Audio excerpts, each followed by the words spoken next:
Alright, how you doing? Take number 2 on this record I want to talk to you about. I rambled a little bit too much on the first take, so I'll try to cut down on it a little bit on this take. Outsourcing Billboard's Hot 100 the week of March 21st, 1964.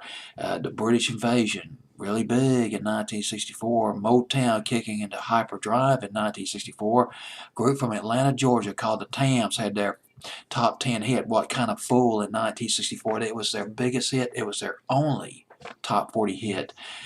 Tans from Atlanta, Georgia, but you wouldn't know it from down here in the South. They were absolutely huge down here. They played at the Armory here in Tuscaloosa. Regulars at the Armory here in Tuscaloosa back in the 1960s, heavily promoted by a local radio station, WTBC, here in Tuscaloosa, Alabama. But that's just one market that they were huge in here in the South.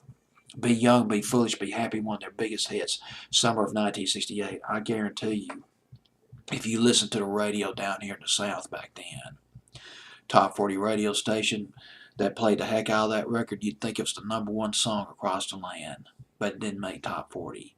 Should have made top 40 though. It was one of the best singles ever put out in the 60s.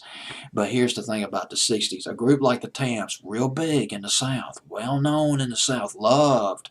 Georgia, Mississippi, South Carolina, Alabama, Florida.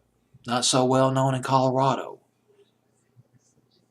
The West Coast. They had their own bands, their own local bands, their own local heroes.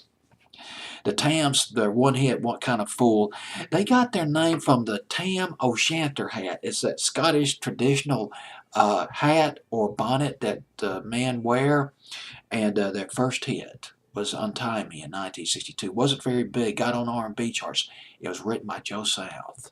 And Joe South would write some major hits, like Down in the Boondocks. He also wrote Rose Garden, Lynn Anderson. Back in the early 70s, he wrote the song Hush, covered by Billy Joe Royal, and then Deep Purple left on it, had their psychedelic hard rock version of that record. It was huge.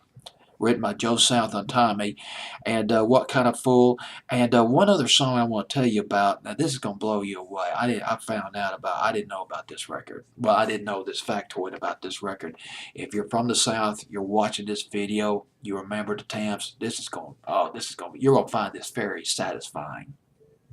The song, Hey Girl, Don't Bother Me, minor hit, but, well, except here in the South. However, the song got its second legs in England, big time. Second legs, and throw in some rocket propellant, boosted by the northern soul scene that got real hot in England in the early 70s. The Tams, Hey Girl, Don't Bother Me, went to #1 in 1971 in Britain. And it crossed over to Ireland. It went to #1 in Ireland. The first soul black group to have a #1 hit in Ireland. The Tams. And here they are at number 88. They peaked at number 70 in spring of 1964. They were on Billboard's Hot 100 for 5 weeks with this song I'm going to play for you. The Tams, You Lied to Your Daddy.